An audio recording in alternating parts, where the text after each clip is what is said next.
શિયાળાની સિઝનમાં વિટામિન સીથી ભરપૂર એવી નવી રેસીપી લઈને હું આપણી સમક્ષ આવી રહી છું. તો નાના તેમજ મોટાઓને ગુણકારી એવી વિટામિન સીથી ભરપૂર આમળાની ચટણી. આમળાની ચટણી બનાવવા માટે આપણે બજારમાંથી આવા સરસ અને ફ્રેશ આમળા લાવીશું. ત્યારબાદ તેને એક સીટીથી કુકરમાં બાફી દઈશું. બાફ્યા બાદ ઠંડા પડી જાય પછી તેને આવા નાના નાના ટુકડા કરી નાખીશું. ટુકડા કર્યા બાદ એક મિક્સર બાઉલ લઈશું અને તેમાં આ ટુકડાને આપણે નાખી દઈશું. ત્યારબાદ તેની અંદર સ્વાદ અનુસાર મરચું,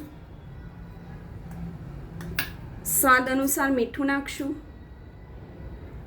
સ્વાદ અનુસાર ધાણા જીરું નાખશું, તેમજ મારી પાસે આ જીરાનો ભૂકો પડ્યો હતો તે પણ એડ કરશું.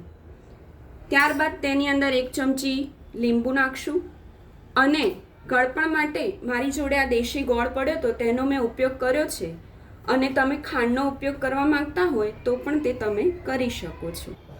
મિક્સરમાં ક્રશ કર્યા બાદ આ ચટણી આપણી આવી રીતે તૈયાર થઈ જશે તો તેને એક સર્વિંગ બાઉલમાં કાઢીને આપણે તેને ગમે તે આઈટમ સાથે સર્વ કરી શકીએ છીએ. તમે એને જમવાના સાથે પણ લઈ શકો છો, બાળકોને સ્નેક્સમાં પણ ઉપયોગ કરી શકો છો અને આ ચટણી નાના મોટા દરેકને બહુ જ ભાવશે અને પસંદ પડશે એવી મને ખાતરી છે. તો તમે પણ તમારા ઘરે એકવાર આ ચટણી ટ્રાય કરજો, આમળાની ચટણી. થેન્ક